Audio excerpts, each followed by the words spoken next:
நாம் இன்னும் கூடுதல் விளக்கங்களை தெரிந்து கொள்வதற்கு முன் இந்த இஹ்லாஸை நம்முடைய முன்னோர்கள் தங்கள் வாழ்க்கையில் எப்படியெல்லாம் கடைபிடித்தார்கள் என்று சிந்தித்து பார்த்தால் ஆச்சரியமாக இருக்கிறது. நம்முடைய முன்னோர்களுடைய வாழ்க்கை வெற்றிகரமாக அமைந்ததற்கு பின்னணி காரணம் என்ன என்று நாம் சிந்தித்து பார்த்தால் அவர்கள் வாழ்க்கையில் இருந்த இஹ்லாஸ் தான் காரணம் என்று நம்மால் புரிகிறது. ஒரு சில உதாரணங்களை நாம் சிந்தித்து பார்ப்போம். ஹதரத் ஹாலித் பின் வலீத் ரலியல்லாஹு அன்ஹு, ஒரு சராசரி முஸ்லிமுக்கு இந்த பேர் நிச்சயமாக அறியாத பேராக இருப்பதற்கு வாய்ப்பே இல்லை. இஸ்லாமிய சரித்திரத்தை, ஆரம்பகால இஸ்லாமிய சரித்திரத்தை நிர்மாணித்த கர்த்தாக்களில் முக்கியமான ஒருவர். ஹதரத் ஹாலித் பின் வலீத் ரலியல்லாஹு அன்ஹு அருமை நாயகம் ஸல்லல்லாஹு அலைஹி வஸல்லம் அவர்களால் ஆரம்பமாக மூத்தா போருக்கு தோழர்களை அனுப்புகின்ற போது பெருமானார் ஒருவராக 3 நபர்களுக்கு தலைமை பொறுப்பை ஒப்படைத்தார்கள். ஸைத் பின் ஹாரிஸா தளபதியாக இருந்து செயல்படுவார். அவர் ஷஹீதாகிவிட்டால் ஜாஃபர் பின் அபி தாலிப் தளபதியாக இருக்க வேண்டும்.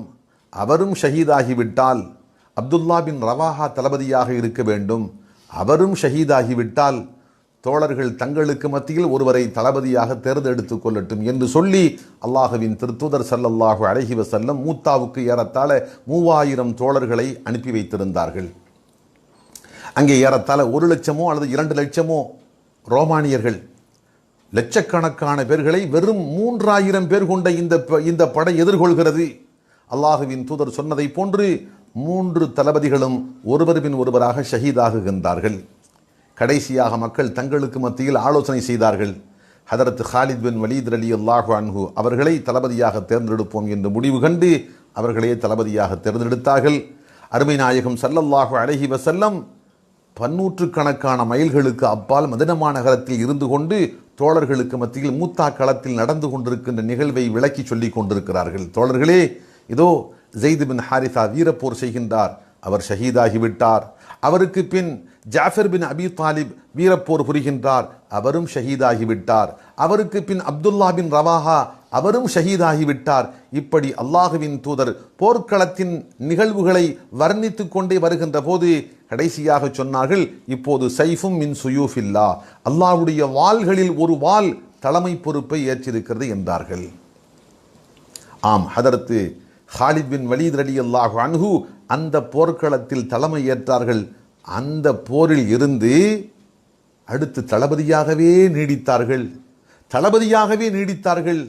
எத்தனை போர்க்களத்துக்கு சென்றார்களோ அத்தனை போர்க்களத்திலையும் வெற்றிக்கு மேல் வெற்றியை தவிர்த்து அவர்கள் வாழ்க்கையில் வேறு ஒன்று கண்டதே இல்லை. ஹதரத் ஹாலித் பின் வலீத் ரலியல்லாஹு அன்ஹு என்று சொன்னாலே அதனுடைய மறுபொருள் வெற்றி தல நாயகர் என்று சொல்லுகின்ற அளவுக்கு அவர்களோடு வெற்றி என்பது 100க்கு 100 அப்படி ஐக்கியமாகி இருந்தது. இந்த நிலையில் பெருமானாருடைய ஹயாத் முடிந்து விட்டது. அடுத்து அபூபக்கர் சித்திக் ரலியல்லாஹு அன்ஹு ஹலீஃபாவாக இருந்தார்கள். அவர்களுடைய காலத்திலேயும் ஹாலித் பின் வலீத் ரலியல்லாஹு அன்ஹு தளபதியாக இருந்தார்கள். வெற்றிக்கு மேல் வெற்றி என்று உலகத்தின் நாலாபுறங்களிலேயும் வெற்றியை இஸ்லாத்திற்கு சேர்த்து கொடுத்தார்கள். ஆனால் ஹதரத் உமர் இப்னுல் ஹத்தாப் ரலியல்லாஹு அன்ஹு ஆட்சி பொறுப்பு ஏற்றவுடன், ஹிலாஃபத்தினுடைய பொறுப்பை ஏற்றவுடன் முதலாக இட்ட கையெழுத்து ஹாலித் பின் வலீத் ரலியல்லாஹு அன்ஹு அவர்களை பதவி நீக்கம் செய்வது. அன்புக்களே, சிந்திக்க வேண்டிய செய்தி. அதுவும் சாதாரணமான நேரம் அல்ல. ரோமாபுரியிலே, ரோம நாட்டிலே யர்மூக் என்ற இடத்தில் பயங்கரமான போர் நடந்து கொண்டிருக்கிறது. ரோமர்களோடு கடுமையான போர் நடந்து கொண்டிருக்கிறது. சரித்திர புகழ் பெற்ற ஒரு போர்க்களம் தான் யர்மூக் என்ற போர்க்களம். அந்த போர்க்களத்தில் கடுமையான முறையில் போர் நடந்து கொண்டிருக்கிறது. தளபதியாக நின்று ஹதரத் ஹாலித் பின் வலீத் ரலியல்லாஹு அன்ஹு வழிநடத்தி கொண்டிருக்கிறார்கள்.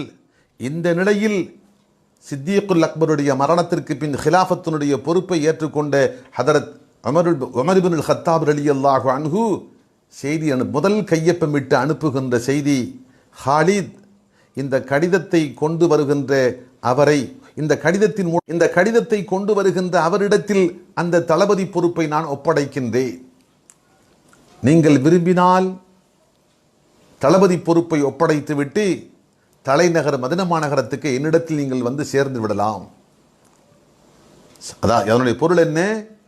தளபதியாக இத்தனை காலம் இருந்த நீங்கள் ஒரு சாமானிய சோல்ஜராக, ஒரு சாதாரண ஒரு படையணி வீரராக நின்று அடுத்து போராடுவது சிரமமாக, கஷ்டமாக நீங்கள் உணர்ந்தால் நீங்கள் மதீனா மாநகரத்துக்கு, தலைநகரத்துக்கு வந்து என்னோடு நீங்கள் சேர்ந்து விடலாம்.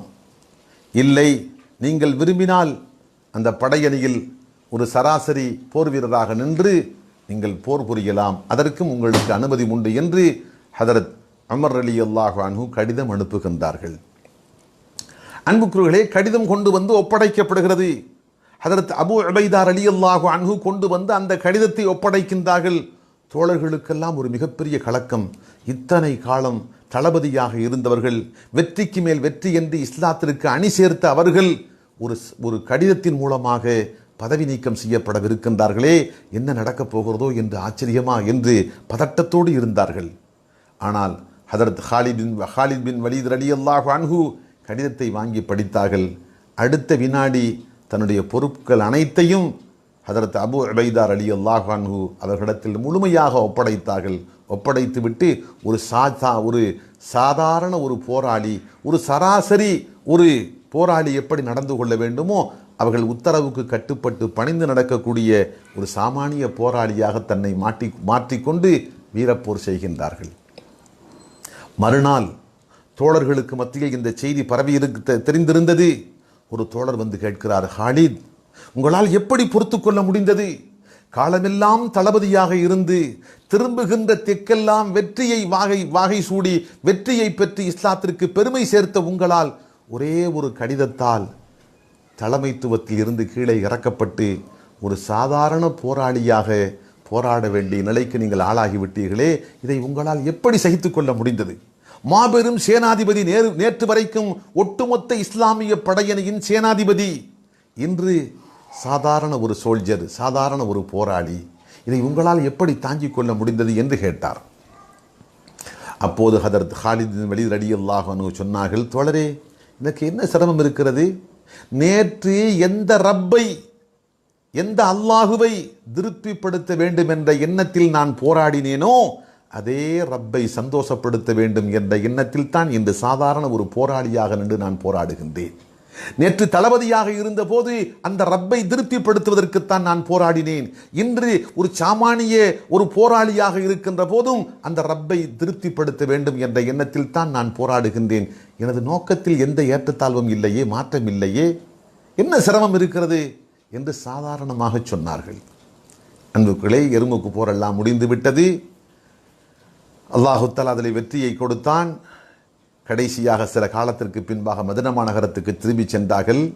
ஹதரத் ஹாலித் பின் வலீத் ரலியல்லாஹு அன்ஹு அவர்களும் ஹதரத் உமர் பின் அல்-ஹத்தாப் ரலியல்லாஹு அன்ஹு அவர்களும் பாலிய காலத்து நண்பர்கள். எப்படி நாம் சாதாரணமாக பள்ளிக்கூடத்தில் வகுப்பு தோழர்கள் சொல்லுவோமோ அதுபோன்று அவர்கள் பாலிய காலத்து நண்பர்கள். ஹதரத் ஹாலித் பின் வலீத் ரலியல்லாஹு அன்ஹு ஹதரத் உமர் ரலியல்லாஹு அன்ஹு அவர்களை சந்தித்து அளவலாவிக் கொண்டிருக்கிறார்கள், பேசிக் கொண்டிருக்கிறார்கள். ஆனால் ஒரு வார்த்தை கூட, ஹலீஃபா அவர்களே, அமீருல் முஃமினீன், என்னை ஏன் பதவி நீக்கம் செய்தீர்கள் என்று ஒரு வார்த்தை கூட கேட்கவே இல்லை. மௌனம் சாதித்தார்கள். ஆனால் இரண்டு தோழர்களும் ஒருவரை ஒருவர் மாறி மாறி சேமம் நலன் விசாரித்ததற்கு பின்பாக கடைசியாக ஹதரத் உமர் ரலியல்லாஹு அன்ஹு அவர்கள்தான் இந்த கேள்வியை எடுத்து போட்டார்கள்.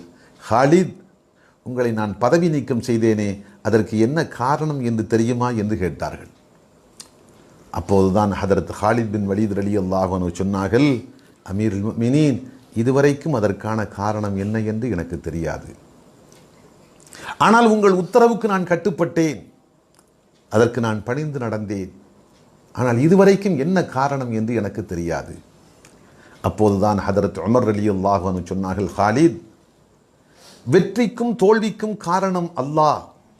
வெற்றி கிடைத்தது, அல்லாஹ் வெற்றியை தந்தான். தோல்வி ஏற்பட்டது, அல்லாஹ்வுடைய நாட்டத்தின்படி தோல்வி ஏற்பட்டது என்று வெற்றியையும் தோல்வியையும் அல்லாஹுவின் பக்கம் கொண்டு போய் சேர்க்க வேண்டும். அதுதான் தௌஹீத், ஏகத்துவத்தினுடைய உயர்ந்த நிலை. ஆனால் நீங்கள் எங்கு சென்றாலும் சரி, திரும்புகின்ற திக்கட்டும் வெற்றி வெற்றி என்று ஹாலித் எங்கு சென்றாலும் சரி வெற்றிதான், வெற்றியை தவிர்த்து வேறு ஒன்று இல்லை.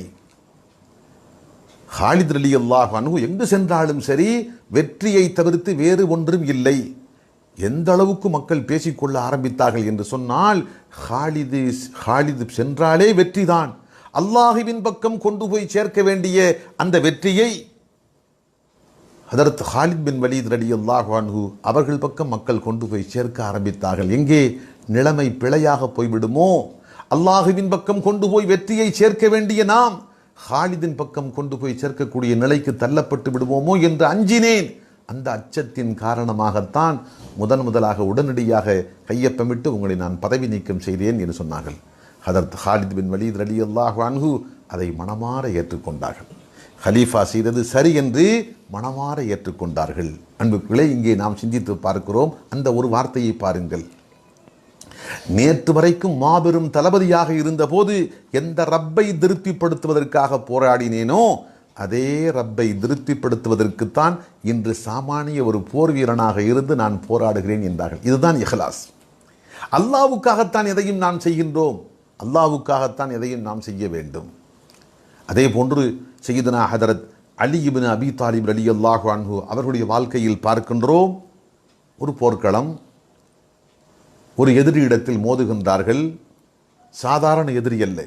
ஹதரத் அலி ரலியல்லாஹு அன்ஹு அவர்களோடு ஈடு கொடுத்து மோதுகின்ற அளவுக்கு அவன் ஒரு மாவீரன்.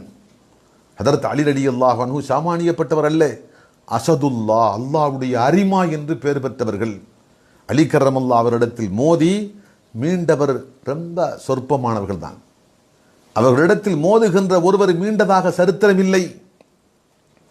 அந்த நிலையில் அந்த போர்க்களத்தில் ஹதரத் அலி ரலியல்லாஹு அன்ஹு அவர்களிடத்தில் ஒருவர் வந்து மோதுகின்றார். நீண்ட நேரம் இருவருக்கு மத்தியில் கடுமையான போராட்டம் நடக்கிறது, கடுமையான போராட்டம். கடைசியாக ஒரு நேரம் வந்தது. ஹதரத் அலி ரலியல்லாஹு அன்ஹு அவருடைய தாக்குதலை தாங்கிக் கொள்ள முடியாமல் அந்த வீரன் கீழே சாய்கின்றான். ஹதரத் அலி ரலியல்லாஹு அன்ஹு அவனை படுக்க வைத்து அவனுடைய நெஞ்சிலே ஏறி அமர்கின்றார்கள். அமர்ந்து தன்னுடைய இடையில் இருந்து குறுவாளை எடுத்தார்கள். எதற்காக வேண்டி? அந்த காலத்து பழக்கம், மாவீரர்கள் கொல்லப்பட்டு விட்டால், போர்க்களத்தில் சாய்க்கப்பட்டு விட்டால் அவர்கள் தலையை மட்டும் தனியாக துண்டித்து எடுத்து கொண்டு வந்து எதிரணி படையின் தளபதிக்கு முன்பாக அடுக்கி வைப்பார்கள். அவர் பார்வையிடுவார். இன்று நடைபெற்ற இந்த போரில் எதிரி படையில் இருந்து பெரும் தளபதிகள் எத்தனை பேர் கொல்லப்பட்டார்கள், மாவீரர்கள் எத்தனை பேர் கொல்லப்பட்டார்கள் என்று தெரிந்து கொள்வதற்காக அதை பார்வையிடுவார். இது அன்றைய காலத்து பழக்கம். அந்த பழக்கத்தின் அடிப்படையில் கீழே சாய்த்து நெஞ்சில் மீது ஏறி அமர்ந்து விட்ட ஹதரத் அலி ரலியல்லாஹு அன்ஹு இடையில் இருந்து குறுவாளை எடுத்து அவன் கழுத்திலே 2 கையால் பிடித்து கழுத்திலே வைத்து அழுத்தி தலையை துண்டிக்கலாம் என்ற எண்ணத்தில் அழுத்த முற்படுகிறார்கள். அந்த நேரம் பார்த்து கீழே கீழே கிடந்த அந்த எதிரி தன்னுடைய வாயில் இருந்த உமிழ்நீர் எல்லாவற்றையும் ஒட்டுமொத்தமாக சேர்த்து தூ என்று துப்புகின்றான் அலி கர்ரமல்லாஹு அன்ஹு அவருடைய முகத்திலே. முகமெல்லாம் எதிரியால் துப்பப்பட்ட அந்த உமிழ்நீர், அந்த எச்சில் அப்படியே ஒட்டி கொண்டிருக்கிறது. அருவருப்படைகின்றார்கள். அடுத்து என்ன நடந்திருக்க வேண்டும்? என் முகத்தில் நீ காரி துப்பினாய் என்று சினம் கொண்டு முன்பு இருந்த வேகத்தை விட அதிவேகத்தோடு அவனுடைய தலையை துண்டித்து எடுத்திருக்க வேண்டும். ஆனால் ஹதரத் அலி ரலியல்லாஹு அன்ஹு அவன் இப்படி துப்பிய அடுத்த வினாடி அவனை அப்படியே விட்டுவிட்டு அந்த இடத்தை விட்டு எழுந்து விட்டார்கள். எழுந்து பின்வாங்கி செல்ல ஆரம்பித்தார்கள். அவனுக்கு பெரிய ஆச்சரியம். இத்தனை நேரம் நீண்ட போராட்டத்துக்கு பின்பாக நம்மை கீழே சாய்த்து தலையை துண்டிக்க வேண்டிய இந்த கடைசி நேரத்தில் நான் காரி துப்பி இருக்கின்றேன். இன்னும் அவர் கடுமையாக வேகப்பட வேண்டும். ஆனால் நான் துப்பியதற்கு பின்பாக என்னை அப்படியே விட்டுவிட்டு அவர்கள் புறப்பட்டு செல்கிறார்கள் என்று அவனுக்கு ஒன்றும் புரியவில்லை. பின்பாக ஓடோடி வந்தான். வந்தவன் கேட்டான், அலியே, இத்தனை பெரும் போராட்டத்துக்கு பின்பாக என்னை கீழே சாய்த்து விட்டு நான் காரியம் துப்பி இருக்க, அதற்கு பின்பாக என்னை ஒன்றும் செய்யாமல் விட்டுவிட்டு போகின்றீரே, என்ன காரணம்? தெரிந்து கொள்ளலாமா என்று கேட்டான். அப்போது அலி ரலியல்லாஹு அன்ஹு சொன்னார்கள், நீ காரி துப்புவதற்கு முந்திய வினாடி வரைக்கும் அல்லாஹுவை சந்தோஷப்படுத்த வேண்டும் என்ற ஒரே நோக்கத்துக்காக உன்னிடத்தில் நான் போராடினேன். உன்னிடத்தில் போராடி உன்னை சாய்த்தது, உன்னை கொல்ல முற்பட்டது அத்தனையும் அல்லாஹுவின் விரோதி, அல்லாஹ்வுடைய மார்க்கத்துக்கு விரோதி. உன்னை சாய்த்து உன்னை தீர்த்து கட்டுவதால் அல்லாஹுவின் பொருத்தத்தை நான் பெறுவேன் என்று களப்பற்ற முறையில் அல்லாஹ்வுடைய பொருத்தத்துக்காக மட்டும்தான் நான் போராடி கொண்டிருந்தேன். ஆனால் எப்போது நீ என் முகத்தில் காரி உமிழ்ந்தாயோ அப்போது எனக்கு கோபம் வந்துவிட்டது. கோபம் வந்துவிட்ட இந்த நிலையில் நான் இப்போது உன் தலையை துண்டித்தால், உன் கழுத்தை நறுக்கினால் என் கோபத்தை தீர்த்து கொள்வதற்காக நான் உன்னை கொன்றேன் என்ற நிலைக்கு நான் ஆளாகி விடுவேன். அல்லாஹ்வுடைய களப்பற்ற முறையில் அல்லாஹ்வுடைய பொருத்தத்துக்காக மட்டும் என்று இல்லாமல் என்னுடைய கோபத்தையும் தீர்த்து கொள்வதற்காகத்தான் நான் உன்னை கொன்றேன் என்று ஆகிவிடும். அந்த நிலையை நான் விரும்பவில்லை. நான் எதை செய்தாலும் இஹ்லாஸ், களப்பற்ற முறையில் அல்லாஹ்வுக்காக நான் செய்ய விரும்புகின்றேன். அதிலே கலப்படம் வந்துவிட்டால் நான் அதை விரும்பவில்லை என்று சொல்லிவிட்டு அதனால் தான் நான் ஒதுங்கிவிட்டேன் என்று சொன்னார்கள். அடுத்த வினாடி அல்லாஹு அக்பர், அந்த விரோதி பார்க்கிறான், இத்தனை பரிசுத்தமான மார்க்கமா உங்களுடைய மார்க்கம்? இத்தனை நேரம் போராடியது, வீழ்த்தியது, என் தலையை துண்டிக்க முற்பட்டது எல்லாமே களப்பற்ற முறையில் அல்லாஹ்வுடைய பொருத்தத்துக்காக வேண்டி மட்டும்தானா? சுய வெறுப்பின் அடிப்படையில் எதையும் செய்யவில்லையா? இவ்வளவு பரிசுத்தமான மார்க்கமா? நாம் தெரியாமல் இருந்து விட்டோமே என்று கருதிய அந்த மனிதன் அந்த இடத்தில் மனமாற்றம் அடைகின்றான். ஹதரத் அலி ரலியல்லாஹு அன்ஹு அவருடைய கரங்களை பற்றி அஷ்ஹது அல்லா இலாஹ இல்லல்லாஹ் வ அஷ்ஹது அன்ன முஹம்மதர் ரசூலுல்லாஹ் என்று சொல்லி தீனுல் இஸ்லாத்தை ஏற்றுக்கொள்கின்றான். அன்புக்களே, நம்முடைய முன்னோர்களுடைய இஹ்லாஸ் இப்படித்தான் இருந்தது. போர்க்களமாக இருக்கட்டும், விரோதி இடத்தில் மோதுகின்ற அந்த நேரமாக இருக்கட்டும், அல்லாஹ்வுடைய பொருத்தத்தை முன்வைத்து அல்லாஹுவை திருப்திப்படுத்த வேண்டும் என்ற ஒற்றை நோக்கத்துக்காக வேண்டித்தான் அவர்கள் செயல்பட்டார்கள். அதே போன்று மற்றொரு நிகழ்ச்சியை பார்க்கிறோம். அருமை நாயகம் ஸல்லல்லாஹு அலைஹி வஸல்லம் அவர்களின் அன்பு மனைவி அன்னை ஆயிஷா ரலியல்லாஹு அன்ஹா. ஆயிஷா ரலியல்லாஹு அன்ஹா அவர்களிடத்தில் தர்மம் செய்கின்ற போது ஒரு விசித்திரமான பழக்கம் இருந்தது. அவர்கள் நேரடியாக வீட்டிலே வந்து கேட்கின்ற ஏழைகளுக்கு தர்மம் கொடுத்தாலும் சரி, அல்லது தன்னுடைய பணிப்பெண்கள் மூலமாக தொலைதூரத்தில் இருக்கின்ற ஏழைகளுக்கு உணவையோ வேறு பொருளையோ காசு பணத்தையோ தர்மமாக கொடுத்து அனுப்பினாலும் சரி, விசித்திரமான ஒரு பழக்கத்தை கொண்டிருந்தார்கள். என்ன பழக்கம்? வீட்டுக்கு தேடி வந்த ஒரு ஏழைக்கு எதையாவது தர்மமாக கொடுத்தால் பணிப்பெண் கொண்டு போய் கொடுக்கின்ற போது அவர்களும் அந்த இடத்திற்கு வந்து திரைக்கு பின்மாக நின்று கொண்டு தர்மத்தை பெறுகின்ற அந்த ஏழை என்ன சொல்லுகின்றார் என்று காது தாழ்த்தி கேட்பார்கள்.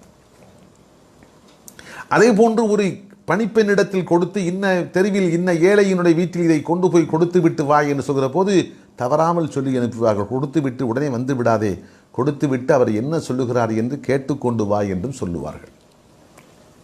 அன்புக்களே, இதற்கு என்ன காரணம்? ஆம், ஆயிஷா ரலியல்லாஹு அன்ஹாவுடைய வாழ்க்கையில் பார்க்கிறோம். இப்படி கொடுத்ததற்கு பின் அவர்கள் திரைக்கு பின்பாக நின்று காது கொடுத்து கேட்கிறார்களே, அப்போது தர்மத்தை பெற்றுக்கொண்ட அவர் என்ன சொல்லுகின்றார் என்று உன்னிப்பாக கவனிப்பார்கள்.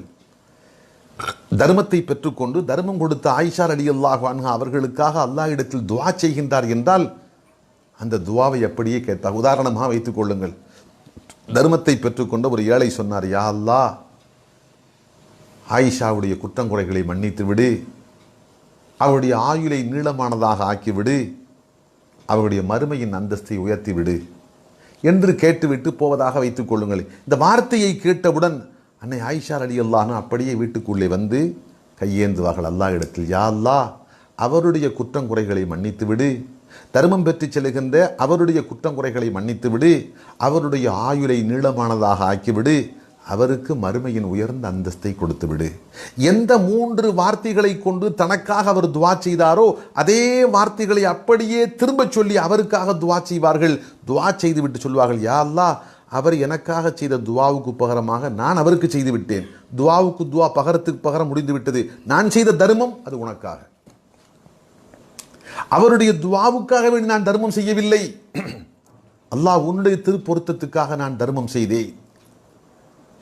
அன்புக்களே, சிந்தித்து பார்க்கிறோம், இவ்வளவு ஆச்சரியமாக இருக்கிறது. நாம் எல்லாம் இன்று சாதாரணமாக யாரேனும் ஒரு ஏழைக்கு ஏதாவது கொடுத்து விட்டு துஆ செய்யுங்கள் என்று சாதாரணமாக சொல்லுவோம். இதை எல்லாம் ஒரு குற்றமாக நாம் கருதுவதும் இல்லை, இது இஹ்லாஸுக்கு எதிரான ஒரு போக்கு என்று நாம் கருதுவதும் இல்லை.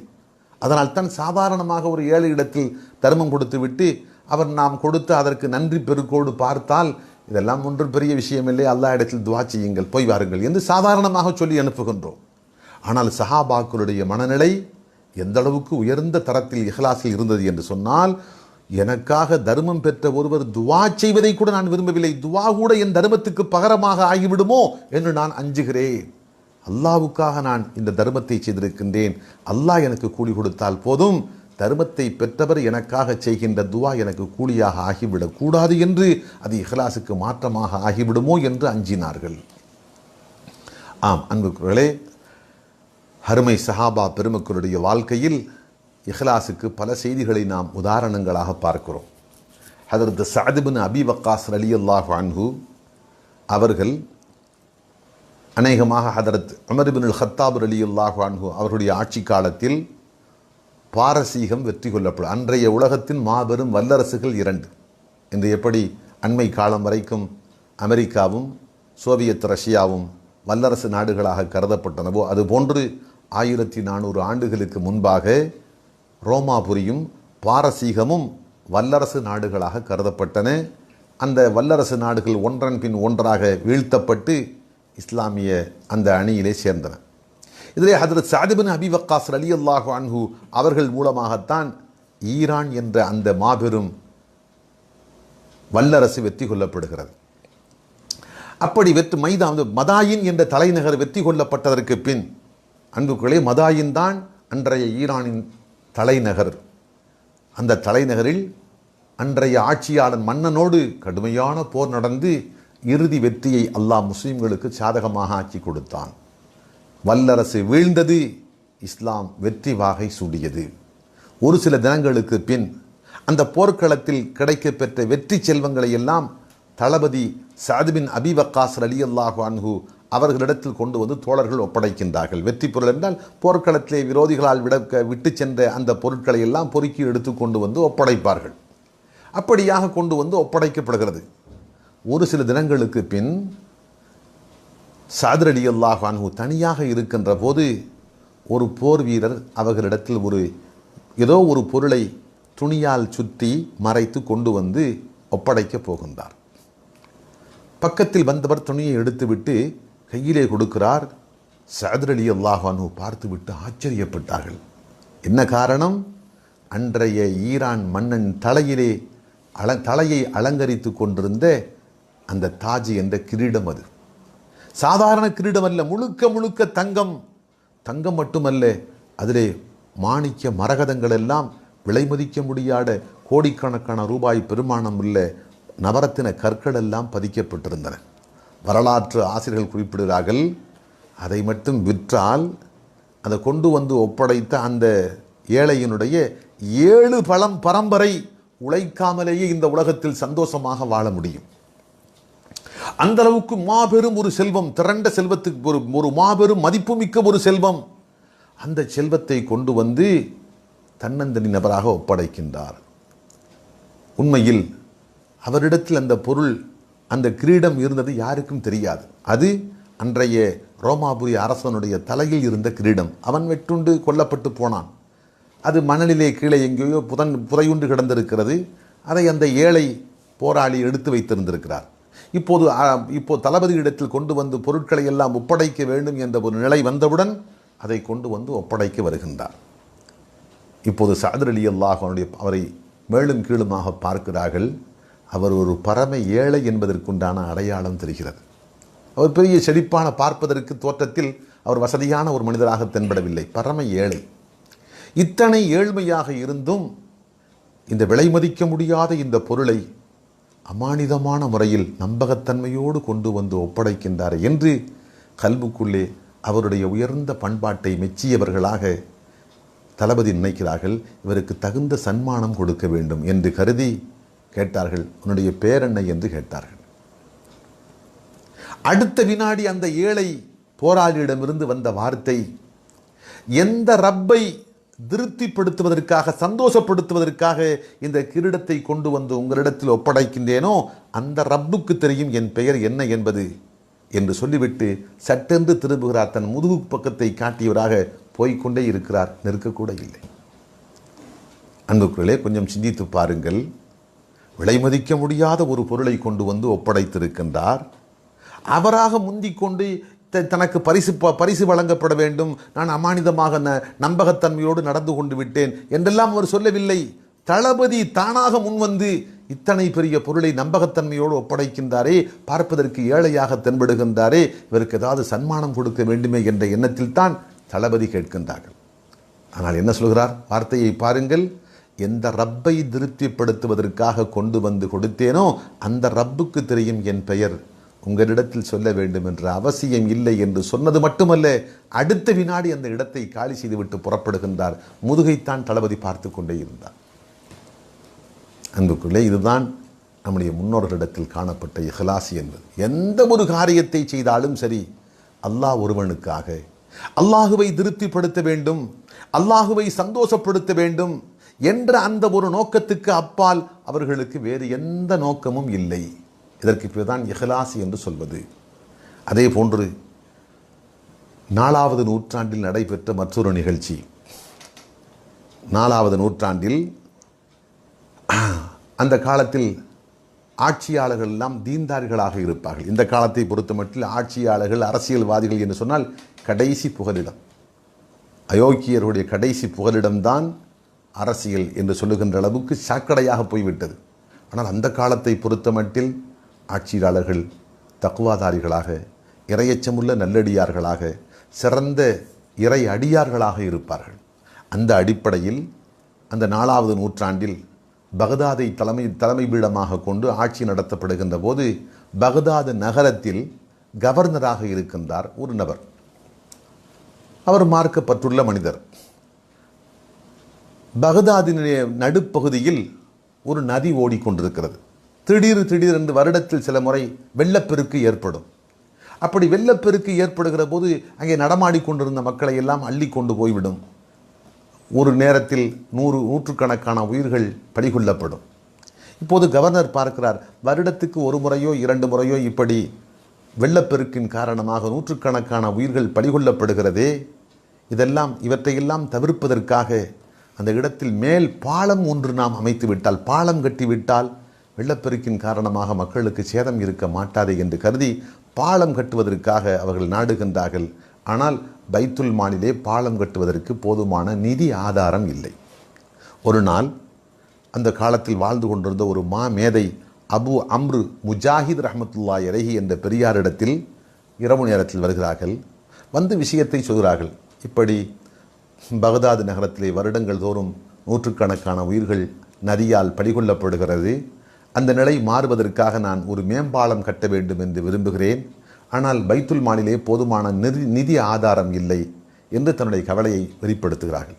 இந்த வார்த்தையை கேட்டவுடன் சட்டென்று உள்ளே வீட்டுக்குள் சென்ற முஜாஹித் ரஹ்மத்துல்லாஹி அலைஹி ஏதோ ஒரு சுருட்டப்பட்ட ஒரு பொதியை கையில் எடுத்து கொண்டு வந்து அந்த ஆளுநர் கையிலே ஒப்படைக்கின்றார்கள். என்ன என்று கேட்டார். அது ஏறத்தாழ 2 லட்சம் தீனார்கள் என்று குறிப்பிடுகின்றார். கவர்னருக்கு பெரிய ஆச்சரியமாக இருந்தது. ஒரு மார்க்க மேதை, இவரிடத்தில் 2 லட்சம் தீனார்கள் எப்படி வந்தது? ஆனாலும் அதையும் தாண்டி அல்லாஹ்வுக்காக ஒரு பொதுப்பணிக்கு இவர் அர்ப்பணிக்கின்றாரே என்று சொல்லி ஒரு பெருமித உணர்வோடு ஏற்றுக்கொண்டார்கள். உண்மையில் அது அவர்களுக்கு எப்படி வந்தது என்று சொன்னால், செல்வச் செழிப்பு மிக்க மூதாதையர்களிடமிருந்து வாரிசு சொத்து என்ற அடிப்படையில், வராகத்து சொத்து என்ற அடிப்படையில் அவர்களுக்கு கிடைக்க பெற்ற பங்கு அது. அதை ஒரு நல்வழிக்கு பயன்படுத்த வேண்டும் என்று பாதுகாப்பாக வைத்திருந்தார்கள். இப்போது மேம்பாலம் அமைக்க வேண்டும் என்று சொன்னவுடன் பொருத்தமான சதகத்துன் ஜாரியா, நிலையான ஒரு தர்மத்திற்கு செலவிடுவதற்கு வாய்ப்பு கிடைத்து விட்டது என்ற எண்ணத்தில் கொண்டு வந்து அப்படியே ஒப்படைத்தார்கள்.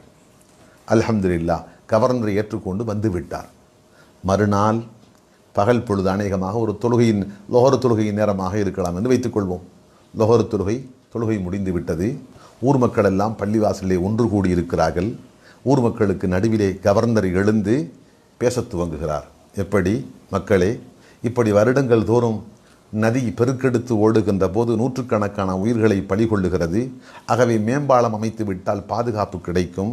ஆனால் போதுமான நிதி ஆதாரம் இல்லை. ஆகவே பொதுமக்களிடத்தில் நான் உதவி கேட்கிறேன் என்று சொல்லி உதவி கேட்கிற போது தன்னையும் அறியாமல் ஒரு வார்த்தை அங்கே சொல்லிவிட்டார். என்ன வார்த்தை சொன்னார்? கடந்த இரவு கூட நான் முஜாஹித் ரஹ்மா அவருடைய வீட்டுக்கு சென்றிருந்தேன், விஷயத்தை சொல்லி காண்பித்தேன். அப்போது 2,00,000 தீனார்களை எடுத்து கொண்டு வந்து இந்த பொதுப்பணிக்காக என்னிடத்தில் திறந்த உள்ளத்தோடு ஒப்படைத்தார்கள் என்று அந்த அறியாமல் இந்த விஷயத்தை சொல்லிவிட்டார். அந்த வார்த்தையை கேட்டவுடன் அங்கிருந்த அத்தனை பேருக்கும் அந்த நல்லடியார் மீது இன்னும் உயர்ந்த மதிப்பு பன்மடங்காக பெருகுகிறது. ஏற்கனவே அவர் கல்விமான், சிறந்த ஒரு ஒரு ஒரு மார்க்க மேதை என்ற அடிப்படையில் உயர்ந்த மதிப்பு இருந்தது. இப்போது இன்னும் அவர் செய்த தர்மத்தை கேட்டுவிட்டு மதிப்பு இன்னும் அதிகமாகிறது. அது அந்த சபையிலே ஹதரத் முஜாஹித் ரஹ்மத்துல்லாஹி அலைஹி அவர்களும் அமர்ந்திருக்கிறார்கள். இந்த வார்த்தையை சொன்னவுடன் சபையில் நடுவில் இருந்து சட்டென்று எழுந்தார்கள்.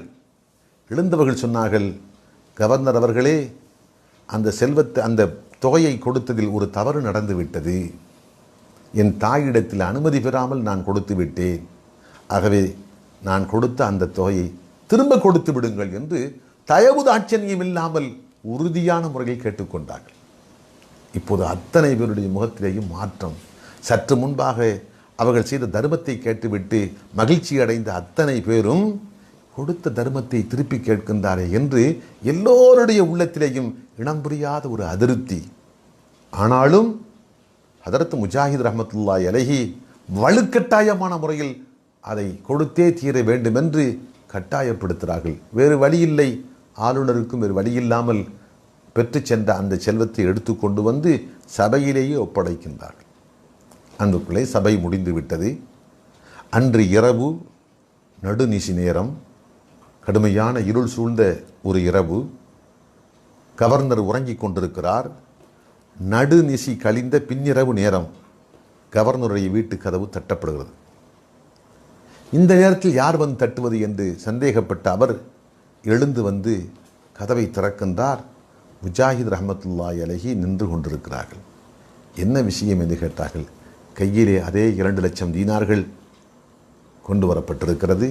சொன்னார்கள், அல்லாவுக்கும் உங்களுக்கும் தெரிந்த விஷயமாக இருந்த அந்த தர்மம், ஆனால் பொதுமக்களுக்கு முன்பாக போட்டு உடைத்து விட்டீர்களே.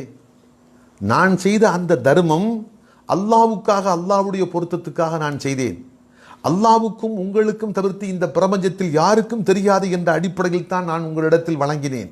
ஆனால் நீங்களோ பொதுமக்களுக்கு முன்பாக நான் பெரும் தர்மம் செய்ததாக சொல்லி என் தர்மத்தினுடைய அந்த இஹ்லாஸையை அழித்து விட்டீர்களே. ஆகவே என் தாய்க்கும் இந்த பணத்துக்கும் எந்த சம்பந்தமும் இல்லை. முழுக்க முழுக்க அது எனக்கு சொந்தமான பணம்தான். என் தாயிடத்தில் அனுமதி கேட்க வேண்டும் என்ற அவசியமே இல்லை. ஆனாலும் வேறு வழி இல்லை. கொடுத்த அந்த பணத்தை திரும்ப பெறுவதற்கு என் தாயினுடைய பெயரை பயன்படுத்த வேண்டிய ஒரு நிர்பந்தமான சூழ்நிலை. ஆகவே என் தாயின் அனுமதி இல்லாமல் கொடுத்து விட்டேன் என்று சொல்லி அந்த பணத்தை உங்களிடத்தில் நான் திரும்ப பெற்றுவிட்டேன், வாங்கிவிட்டேன். இப்போது நான் கொண்டு வந்திருக்கின்றேன். இப்போது சொல்லுங்கள், ஒரு நிபந்தனை. அல்லாவுக்கும் உங்களுக்கு மட்டும்தான் இது தெரிந்ததாக இருக்கும். யாருக்கும் இந்த செய்தி, இந்த ரகசியம் வெளியிலே கசிய மாட்டாது என்ற நிபந்தனையோடு தாங்கள் ஏற்றுக்கொள்வதாக இருந்தால் இதை மீண்டும் தருவதற்கு நான் தயாராக இருக்கிறேன் என்றார்கள். கவர்னர் 2 கரம் நீட்டி சந்தோஷமாக வாங்கி கொண்டார். அன்புக்குகளே, அதில் இருந்து ஏறத்தாழ ஒரு 15-16 வருடங்கள் கழிகிறது. ஹதரத் முஜாஹித் ரஹ்மத்துல்லாஹி அலைஹி மரணமடைகிறார்கள். அவள் ஜனாசா நல்லடக்கம் செய்யப்படுகிறது. அடக்கி முடித்துவிட்டு கவர்னர் பேசுகின்றார். பொதுமக்கள் ஏன் இப்போது பேசலாம், இறந்து விட்டார்கள். இனிமேல் அவர்கள் செய்த நல்ல காரியத்தை மக்களுக்கு முன்பாக சொல்லி காட்டுகின்ற காரணத்தால் அவர் செய்த தர்மம் அழிந்து போய்விடும் என்றெல்லாம் பயப்பட வேண்டிய தேவையே இல்லை. இப்போது பேசுகின்றார்கள் சமுதாயத்தை பார்த்து. அன்று அவர்கள் செய்த அந்த 2,00,000 தர்மத்தை சபையோர்களுக்கு முன்பாக திரும்ப பெற்றார்கள். நீங்கள் எல்லாம் கருதி கொண்டிருப்பீர்கள், கொடுத்த தர்மத்தை திரும்ப பெற்றுவிட்டார் என்று கருதியிருப்பீர்கள். ஆனால் நடந்தது இது. அன்றைய இரவே அல்லாவுக்கு மட்டும்தான் தெரிய வேண்டும் என்ற நிபந்தனையிட்டு என்னிடத்தில் கொண்டு வந்து ஒப்படைத்து விட்டு சென்றார்கள். நானும் இதுவரைக்கும் அந்த ரகசியத்தை பாதுகாத்தேன். இப்போது அவர்கள் இறந்து விட்டார்கள். இப்போது சமுதாயத்துக்கு முன்பாக சொல்லுகின்ற காரணத்தால் அவர்களுக்கு எந்த பாதிப்பும் ஏற்பட போவதில்லை என்ற காரணத்தால் இப்போது நான் பகிரங்கப்படுத்துகின்றேன் என்று சொன்னார். அன்புக்களே, கொஞ்சம் சிந்தித்து பாருங்கள். தான் வழியை தேடி போகவில்லை. நான் ஒரு தர்மம் செய்தேன் என்று பார்க்கிறோம், விளம்பரப்படுத்துகிறார்கள்.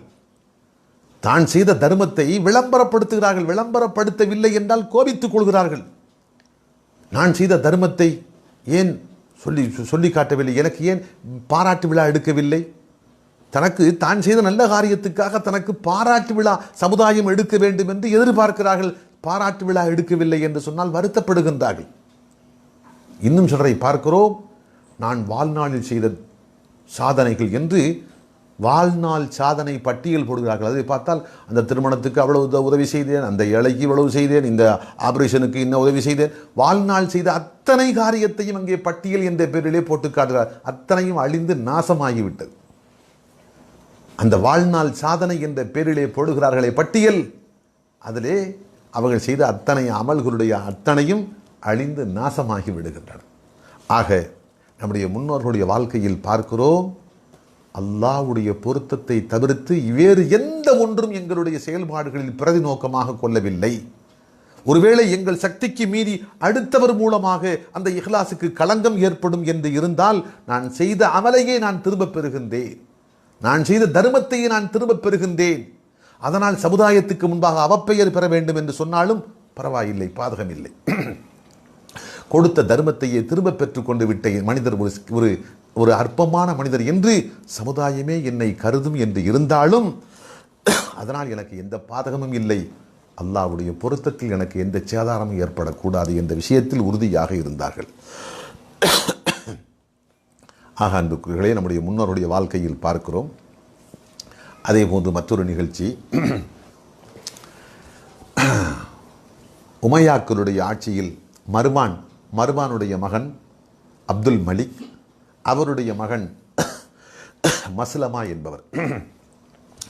மஸ்லமத்து பின் அப்துல் மலிக் பின் மர்வான், அவர் ஒரு வரலாற்றிலே மிகப்பெரிய ஒரு தளபதியாக விளங்கி இருக்கின்றார். மஸ்லமா என்பவர்கள் அவர்கள் அந்த காலத்தில் ரோமாபுரியின் பக்கம் ரோமத்தின் ஒரு நாட்டை வெற்றி கொள்வதற்காக வேண்டி படை நடத்தி சென்றிருக்கின்றார்கள்.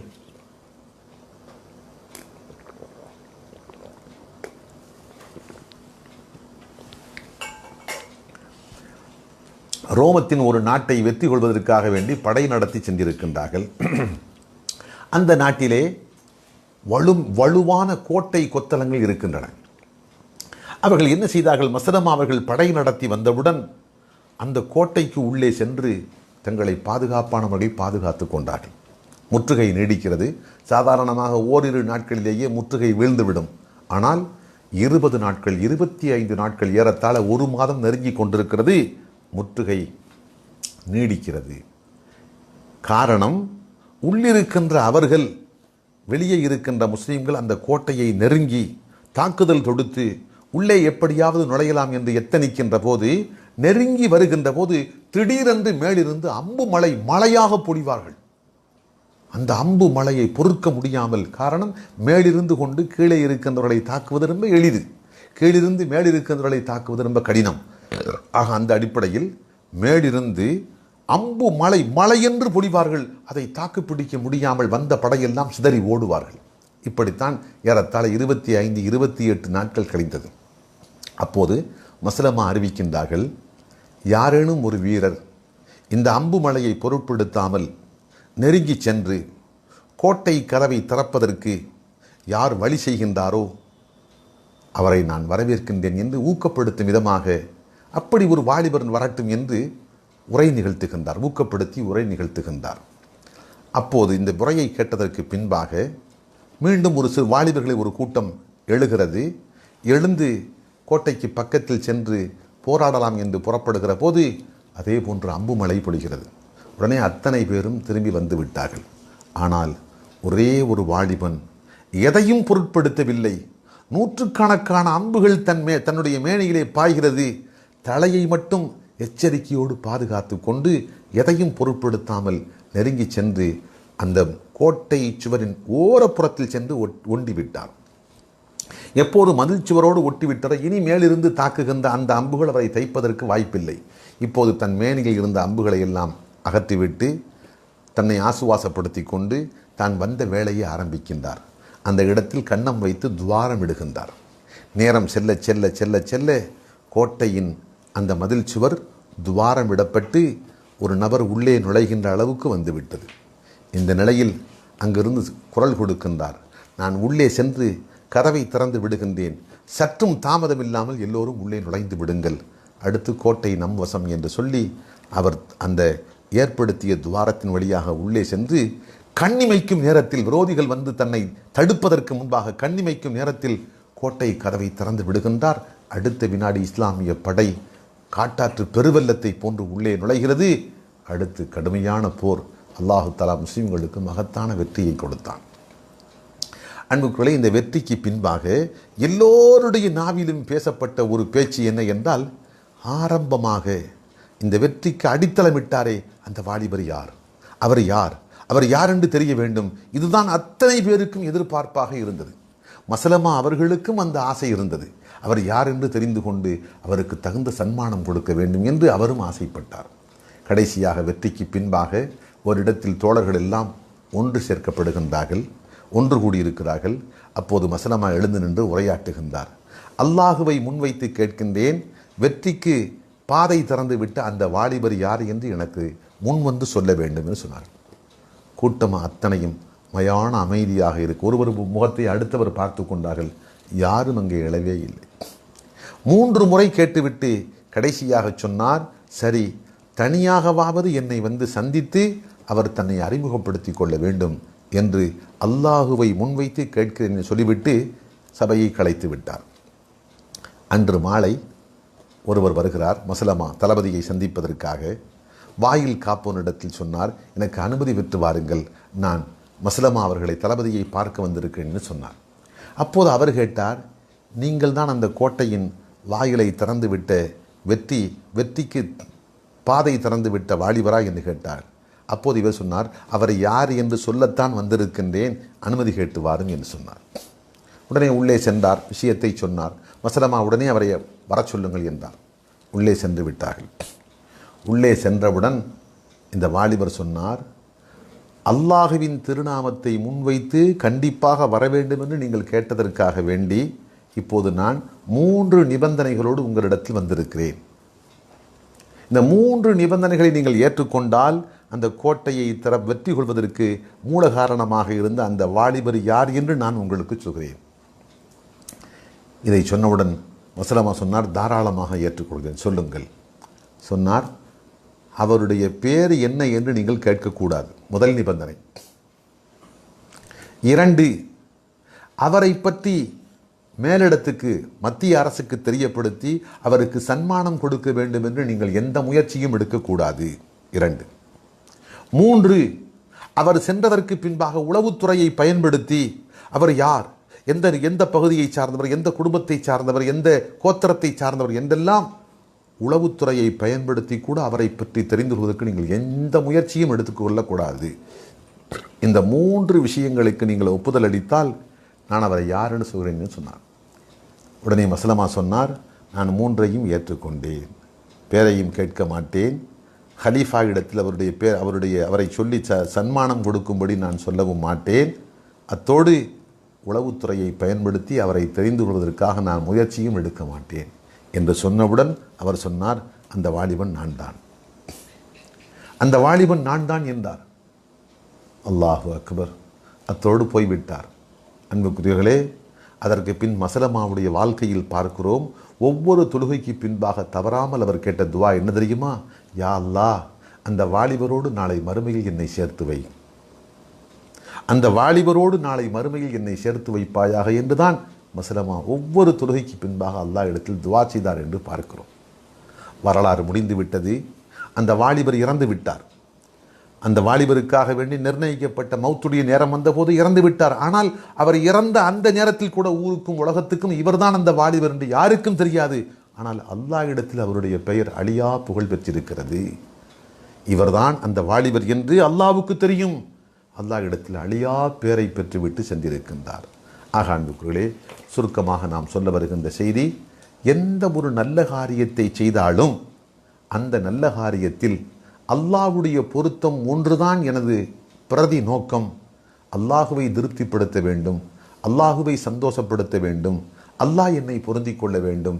இதைத்தான் நாம் நோக்கமாக கொண்டு செயல்பட வேண்டும். இந்த இடத்தில் ஒரு சின்ன விளக்கத்தை நான் கூடுதலாக சொல்வது நல்லது என்று கருதுகின்றேன். இஹ்லாஸ் என்பதற்கு இது மட்டுமல்ல, இஹ்லாஸ் என்பதற்கு இன்னும் கொஞ்சம் அறிஞர் பெருமக்கள் விரிந்த விளக்கத்தை தருகிறார்கள். உதாரணமாக, அல்லாஹ்வுடைய கட்டளைக்கு கட்டுப்பட்டு நான் செயல்படுகிறேன், இதுவும் இஹ்லாஸ் தான். அல்லாஹ் ஒரு அமலுக்கு ஒரு கூலியை வாக்களித்திருக்கிறான். அந்த கூலி கிடைக்க வேண்டும், சொர்க்கம், சொர்க்கத்தில் ஜன்னத்துல் ஃபிர்தௌஸ் கிடைக்க வேண்டும், அல்லது மக்ஃபிரத் என்ற மன்னிப்பு கிடைக்க வேண்டும், அல்லது மறுமையின் உயர்ந்த அந்தஸ்து கிடைக்க வேண்டும், கேள்வி கணக்கு லேசாக அமைய வேண்டும், சிராத்து என்ற பாலத்தை மின்னலாக கடக்க வேண்டும், பெருமானாருடைய ஷஃபாஅத்து கிடைக்க வேண்டும். இப்படியெல்லாம் ஒரு அமலுக்கு கூலி உண்டு என்று மார்க்கத்தில் வாக்களிக்கப்பட்டிருக்கின்ற போது அந்த அமலை செய்ய முற்படுகின்ற ஒரு மனிதர் வாக்களிக்கப்பட்ட கூலி எனக்கு கிடைக்க வேண்டும் என்ற எதிர்பார்ப்போடு அந்த அமலை செய்கின்றார் என்றால் இதுவும் இஹ்லாஸ் தான். இது இஹ்லாஸுக்கு எதிரான செய்தி அல்ல. ஆகவே அல்லாஹ்வுக்காக, அல்லாஹ்வுடைய பொருத்தத்துக்காக, அல்லாஹ்வுடைய உத்தரவுக்கு கட்டுப்பட்டதற்காக, அல்லாஹ்வை சந்தோஷப்படுத்துவதற்காக, அல்லாஹ் வாக்களித்திருக்கின்ற கூலி எனக்கு கிடைக்க வேண்டும் என்பதற்காக, சொர்க்கத்தை பெறுவதற்காக, மறுமையின் வெற்றிக்காக, இப்படிப்பட்ட எண்ணங்களோடு ஒரு மனிதர் ஒரு நல்ல காரியத்தை செய்கின்றார் என்று சொன்னால் அவர் இஹ்லாஸான முறையில் அந்த காரியத்தை செய்கின்றார் என்ற நிலையைத்தான் அவர் அடைகின்றார். இது மார்க்க அறிஞர்கள் நமக்கு தருகின்ற விளக்கம். அதற்கு அப்பால் பேரு, புகழ், விளம்பரம், உலக ஆதாயம் என்று வருகிற போதுதான் அது ரியா என்ற முகஸ்துதியை அடிப்படையாக கொண்டு நாம் செய்த அமல்களை அழித்து விடுகின்ற ஒன்றாக மாறிவிடுகிறது என்று நமக்கு அறிஞர்கள் சொல்லித் தருகிறார்கள். ஆக அன்புகளே, இஹ்லாஸ் என்ற மன தூய்மையை பற்றி ஒரு சுருக்கமான விளக்கத்தை நம்முடைய முன்னோர்களுடைய வாழ்க்கை வரலாற்று நிகழ்ச்சிகளில் இருந்து நாம் ஒரு சுருக்கமான விளக்கத்தை பார்த்திருக்கின்றோம். தேவைப்பட்டால் இன்ஷா அல்லாஹ் இஹ்லாஸை பற்றி கூடுதலான விளக்கம் தேவைப்பட்டால் இன்ஷா அல்லாஹ் நாளை தினமும் நாம் அதை பற்றி எதிர்மறையான செய்திகளை மையமாக கொண்டு நாம்